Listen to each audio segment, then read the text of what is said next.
meminta pertolongan daripada Tuhan. Kami datang kepada Tuhan karena kami menyadari bahwa kami tidak bisa hidup tanpa dituntun oleh Engkau ya Tuhan. Itu sebabnya pada pagi hari ini ketika kami mempersiapkan hati kami untuk mendengar dari firman-Mu, kami memohon Tuhan, berbicaralah kepada kami. Berikanlah kami pikiran yang jelas supaya kami mendengarkan firman-Mu dan mengerti dan menerapkannya dalam kehidupan kami oleh pertolongan Roh Kudus. Kami serahkan waktu ini, mohon Tuhan Yesus menolong kami. Di dalam nama Tuhan kami Yesus Kristus, kami semua berdoa. Amin. Silakan duduk Bapak Ibu. Ada seorang pengkhotbah dan juga seorang gembala yang bernama Francis Chan. Dia seorang pengkhotbah yang baik, mungkin Bapak Ibu pernah melihat dia di YouTube. Dia mengatakan di dunia ini ada dua scariest lies, ada dua kebohongan besar yang mengerikan. Kebohongan pertama adalah bahwa saya orang baik. Kebohongan kedua, Tuhan itu kasih, jadi tidak mungkin dia menghukum orang di dalam neraka yang kekal. Bapak Ibu, tapi Alkitab dan kenyataan hidup kita sehari-hari di dunia ini berkata lain. Roma misalnya pasal 3 mengatakan semua manusia sudah berbuat dosa. Dan ini dikonfirmasi oleh berita-berita yang hari ini dengan gampang bisa kita lihat yang memberitahukan kepada kita bahwa sungguh ada sesuatu yang salah dengan umat manusia. Ada seorang penulis, dia mengatakan demikian, semua manusia rusak, hanya bedanya beberapa orang lebih pintar menyembunyikannya daripada orang lain.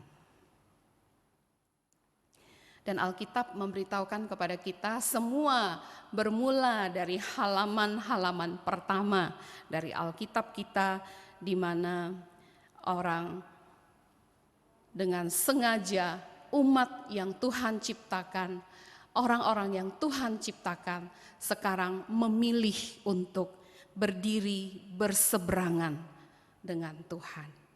Dan mulai saat itu kita melihat manusia hilang pengharapan, manusia hidup di dalam kegelapan yang mengerikan. Pasal 3 bercerita tentang manusia jatuh di dalam dosa. Pasal 4 dari Kejadian sudah mencatat pembunuhan adik oleh kakak kandung. Dilanjutkan oleh keturunan Kain yang bernama Lamek yang setelah membunuh kemudian bikin pantun dan membanggakan apa yang dia lakukan kepada istri-istrinya. Benar, istri-istrinya di halaman-halaman pertama dari Alkitab kita sudah mencatat poligami. Bapak Ibu, karena itu Tuhan menilai manusia di zaman purba itu dengan mengatakan di Kejadian pasal 6 ayat 5 bahwa kejahatan manusia besar di bumi dan kecenderungan hatinya adalah terus melakukan, membuahkan kejahatan semata-mata. Itu sebabnya kita membaca di awal di dalam Kejadian Tuhan sudah menghukum manusia. Tuhan memusnahkan semua manusia dan menyisakan hanya satu keluarga. Dari keturunan orang baik ini, apakah semuanya menjadi baik? Bapak Ibu, selesaikah masalah dosa manusia? Pasal 11 Kejadian memberitahu pada kita bahwa keturunan dari orang yang baik-baik ini kemudian bersepakat bersama-sama menentang Tuhan. Bapak Ibu, sepertinya tidak ada harapan bagi manusia. Itu sebabnya Tuhan berjanji, begitu manusia jatuh di dalam dosa, Tuhan berjanji bahwa Tuhan akan menyelesaikan, Tuhan akan membereskan kekacauan dosa. Itulah yang disebut, yang kita kenal sebagai perjanjian Tuhan dengan Adam. Lalu kemudian dilanjutkan dengan perjanjian Tuhan kepada Nuh. Dilanjutkan dengan perjanjian Tuhan dengan Abraham. Minggu lalu kita baru mendengar. Hari ini berlanjut dengan perjanjian antara Allah dan Daud. Sekali lagi Tuhan menyatakan janji bahwa Dia akan membereskan kekacauan hidup manusia karena dosa. Mari kita membuka di dalam 2 Samuel pasal 7. Di dalam Alkitab kita Perjanjian Lama 2 Samuel pasal 7. Kita mulai baca dari ayat yang ke-12 sampai ayat yang ke-16. 2 Samuel pasal 7, Allah berjanji demikian mulai dari ayat 12. Apabila umurmu sudah genap dan engkau telah mendapat perhentian bersama-sama dengan nenek moyangmu, maka aku akan membangkitkan keturunanmu yang kemudian, anak kandungmu, dan aku akan mengokohkan kerajaannya. 13. Dialah yang akan mendirikan rumah bagi namaku, dan aku akan mengokohkan tahta kerajaannya untuk selama-lamanya.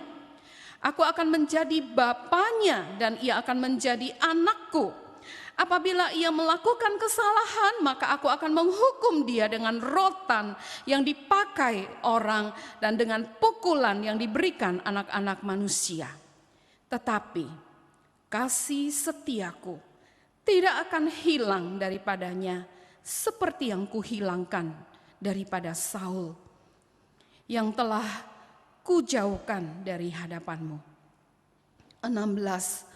Keluarga dan kerajaanmu akan kokoh untuk selama-lamanya di hadapanku.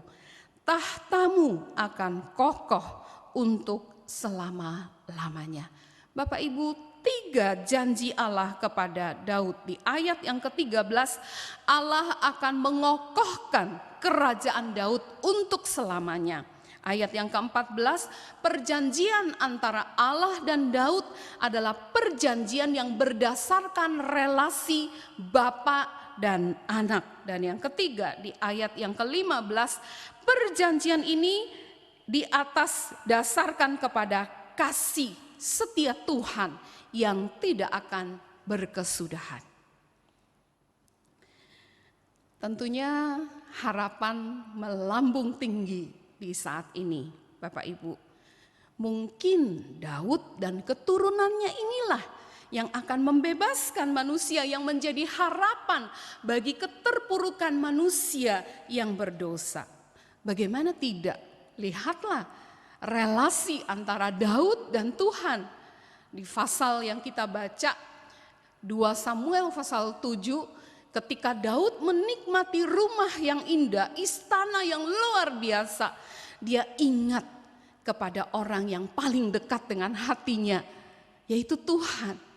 Dia juga ingin membangun istana, membangun rumah yang bagus, yang indah kepada Tuhan untuk dijadikan sebagai baitnya.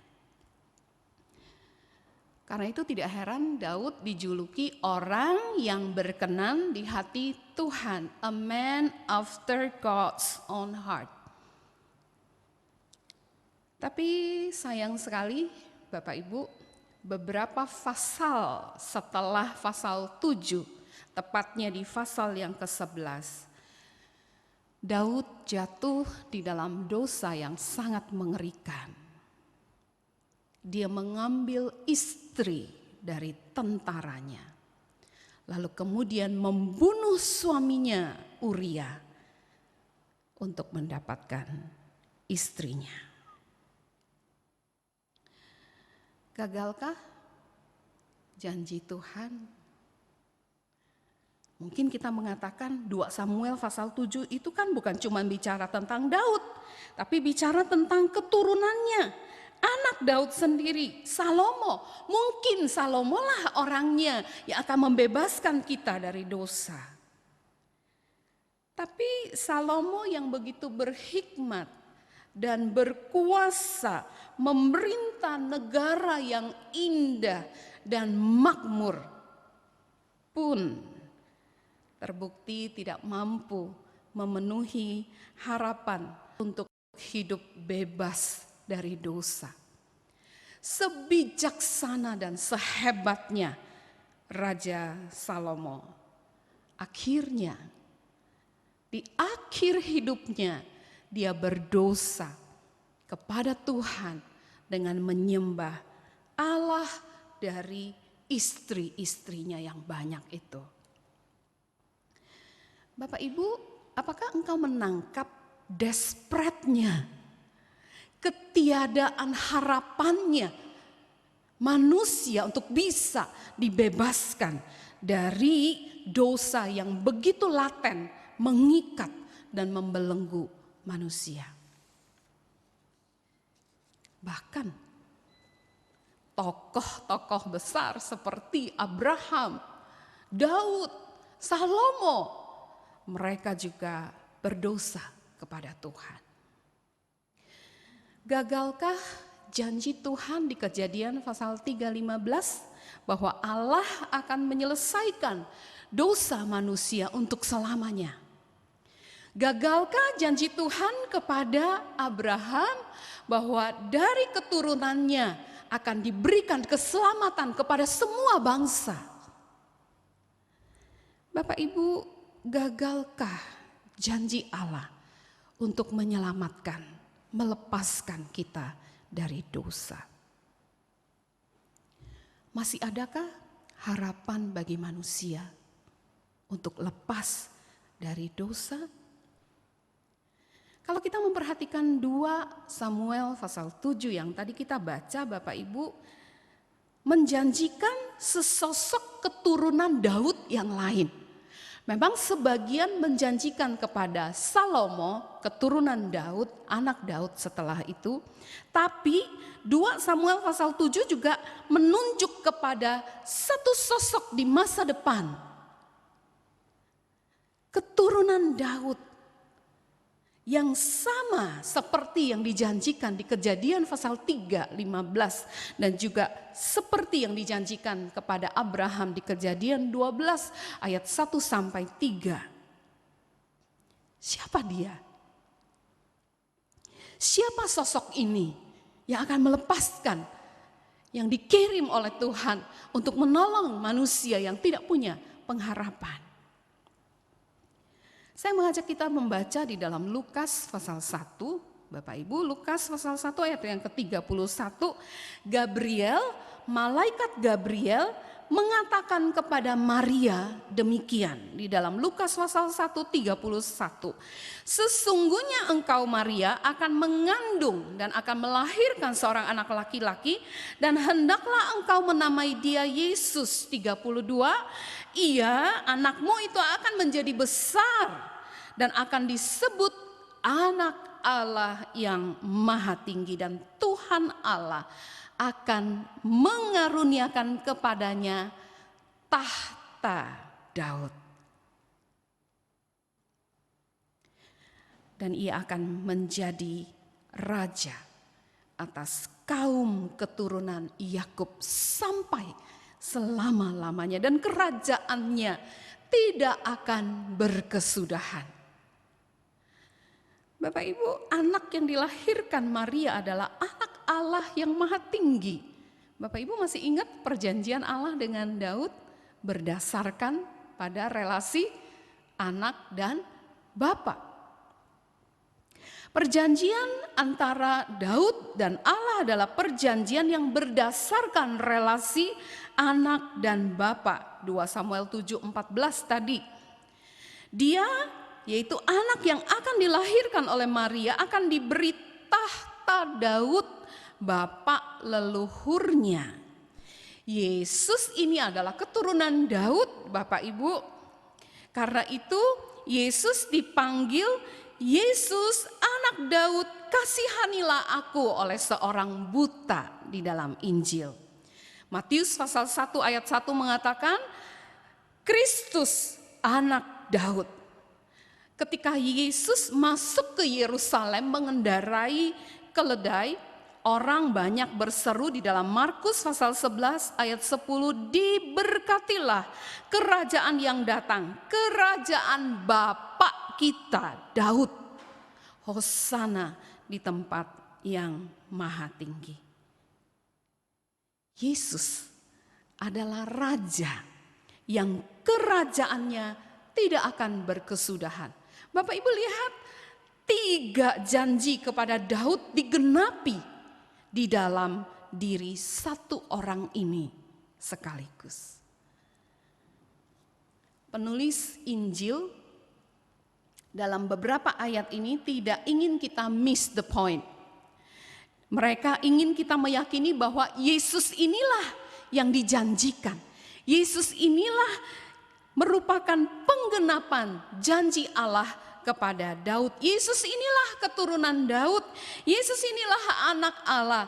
Yesus inilah raja yang tahtanya kekal, tak berkesudahan seperti yang dijanjikan kepada Daud.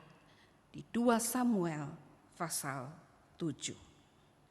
Dialah sosok yang dijanjikan akan menjadi keselamatan berkat bagi segala bangsa. Di Kejadian 12 ayat 1 sampai 3. Dialah yang dijanjikan oleh Allah akan menyelesaikan satu kali untuk selamanya dosa manusia, seperti yang dijanjikan di dalam Kejadian pasal 3. Lukas pasal 1 ayat 69 mengatakan, Ia Allah menumbuhkan sebuah tanduk keselamatan bagi kita di dalam keturunan Daud hambanya. Kata Zakaria yang menunjuk kepada Yesus di dalam pujiannya yang terkenal itu di dalam Lukas 72. Zakaria melanjutkan, untuk menunjukkan rahmat-Nya, rahmat Allah, kasih setia Allah kepada nenek moyang kita, dan mengingat akan perjanjiannya yang kudus. Bapak Ibu, perjanjian Allah adalah perjanjian berdasarkan kasih setia yang lebar, tinggi, dan luas, tak berkesudahan. Sebuah janji yang diberikan kepada Daud ribuan tahun sebelumnya, dan ini berkaitan dengan keselamatan bagi seluruh bangsa. Inilah hope, inilah pengharapan manusia di hari Natal. Damai sejahtera di bumi, kata malaikat kepada para gembala. Permusuhan karena pemberontakan manusia kepada Allah sudah diselesaikan oleh Tuhan kita Yesus Kristus. Janji bahwa Allah akan menolong manusia yang sudah berusaha melepaskan diri dari dosa ribuan tahun lamanya dan mereka gagal. Sosok ini datang untuk melepaskan kita dari dosa yang membelenggu kita. Puji Tuhan, luar biasa bukan? Tuhan setia kepada janjinya, dan sepanjang sejarah yang dicatat oleh Alkitab menggenapkan apa yang Dia janjikan di dalam firman-Nya. Bapak Ibu, ada sebuah orkestra musik yang bernama Landfill Harmonic.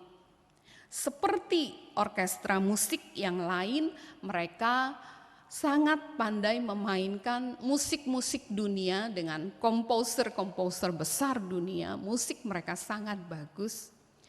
Tapi tidak sama seperti orkestra musik yang lain. Orkestra musik ini sangat spesial. Karena orkestra musik ini, Landfill Harmonic, lahir dari ide seseorang dia adalah pemusik profesional yang melihat perkampungan kumuh, tempat pembuangan sampah terakhir. Anak-anak yang berkeliaran mengambil sampah yang ada di dekat kampung mereka. Lalu kemudian dia terpanggil untuk mengajarkan musik kepada anak-anak ini. Maka dia membuka sekolah musik di perkampungan sampah ini. Dan banyak sekali anak-anak yang datang mendaftar. Tapi kemudian segera terjadilah masalah. Alat musik itu mahal. Anak-anak ini tidak punya uang untuk membeli alat musik yang bagus. Karena itu Bapak Ibu, dimulailah satu proyek yang luar biasa. Mereka mengumpulkan kaleng-kaleng minyak, mereka mengumpulkan sendok garpu yang dibuang orang, mereka mengumpulkan mangkok salad dari aluminium dan berbagai macam sampah-sampah lainnya, kemudian mereka jadikan sebagai alat musik.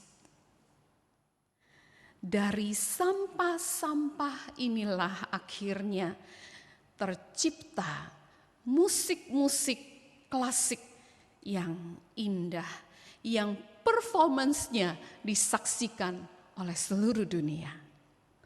Bapak Ibu nanti kalau mau lihat, ya, ketik Landfill Harmonic, maka kita akan mendengar ya musik yang indah dari sampah-sampah yang dikumpulkan. Ada seorang penulis buku The End of Me, dia mengatakan demikian. Musik dari Landfill Harmonic sepertinya banyak dimainkan di setiap halaman Injil kita. Yesus dia meninggalkan tahta di sorga demi mendatangi dunia yang kumuh. Ia melepaskan kesempurnaan demi kerusakan dan penderitaan manusia. Dan ia berkata kepada anak-anak manusia, mainkan bandmu. Lalu terdengarlah ratapan tangisan. Tapi kemudian Yesus mengubahnya menjadi tawa riang sukacita. Kita mungkin tidak bisa membayangkan apa yang bisa Yesus lakukan ketika dia mengaduk-aduk tumpukan sampah. Lalu ia keluar sambil memungut sekeping kehidupan yang terbuang dan hancur. Bapak Ibu, bukankah kita melihat dengan nyata bagaimana Yesus dia mengaduk-ngaduk di tumpukan sampah dan dia menemukan kehidupan yang hancur seperti kehidupan perempuan Samaria yang hari ini kita sebut pelakor 5 kali. Yang sepanjang kehidupannya memainkan musik, tangisan, kesepian,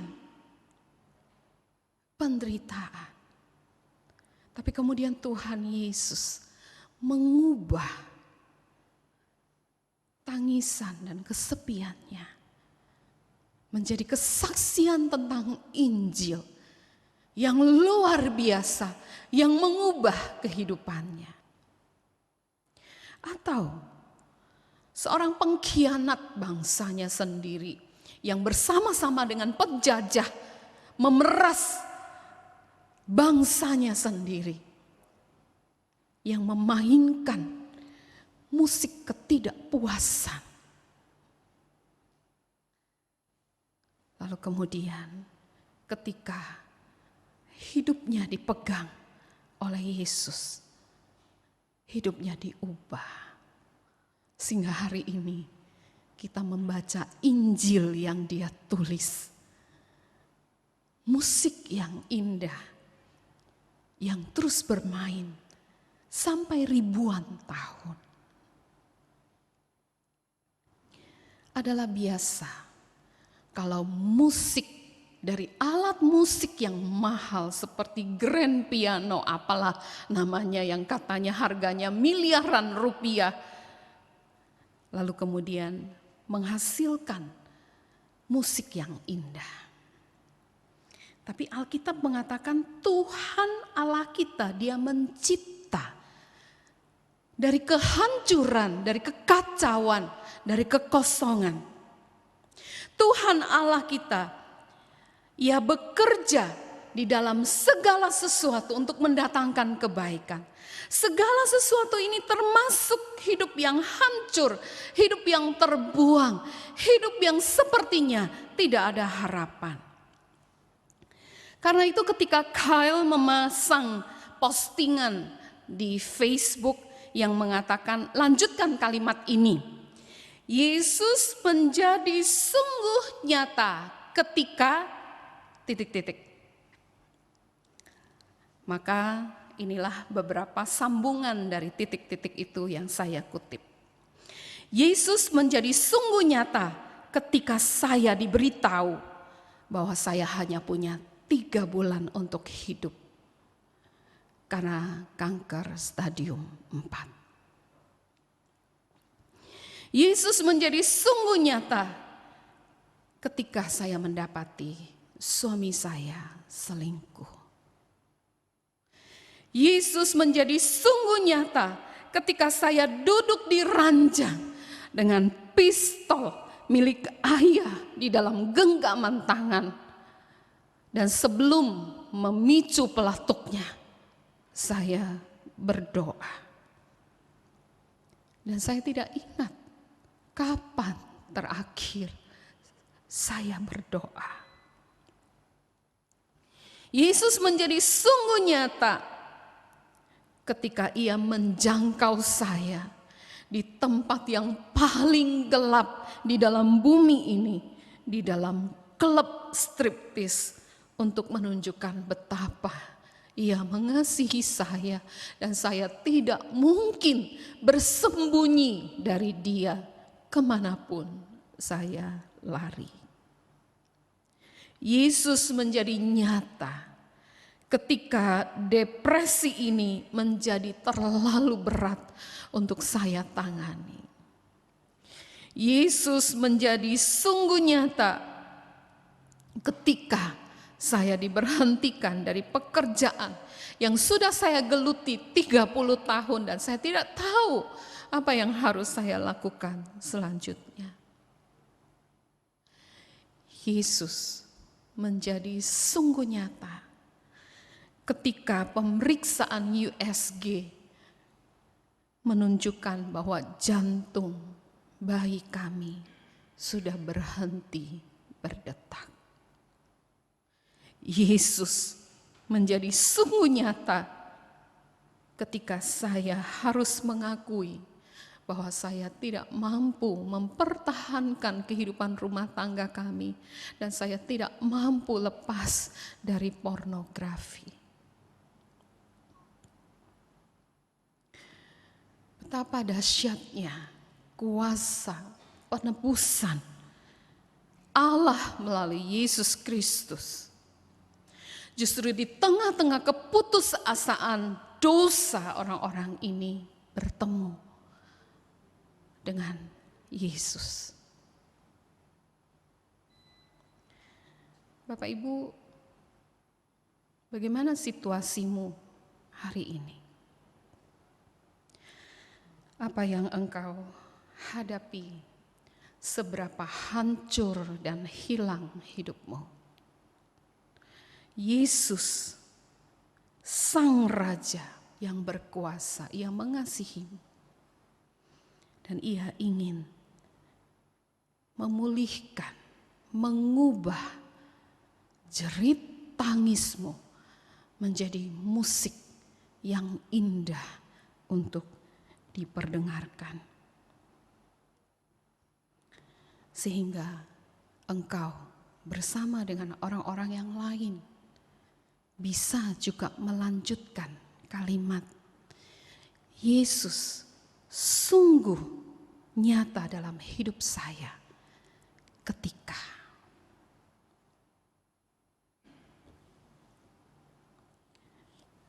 Mari kita berdoa.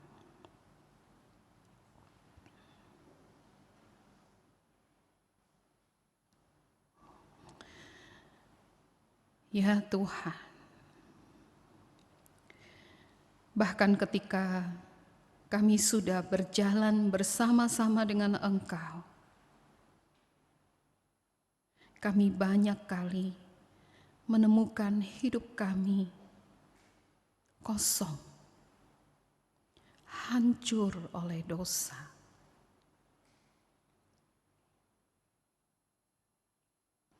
Kami menemukan hidup kami gagal.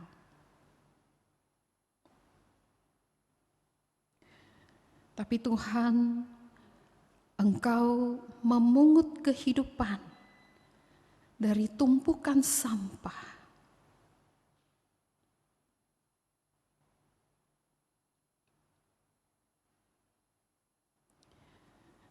Gubalah lagu keputusasaan dan tangisan dan penderitaan dan kegagalan hidup kami. Jadikanlah menjadi musik yang indah, yang memancarkan harapan, sukacita. Dengarkanlah doa kami. Di dalam nama Tuhan kami Yesus Kristus, kami berdoa. Amin.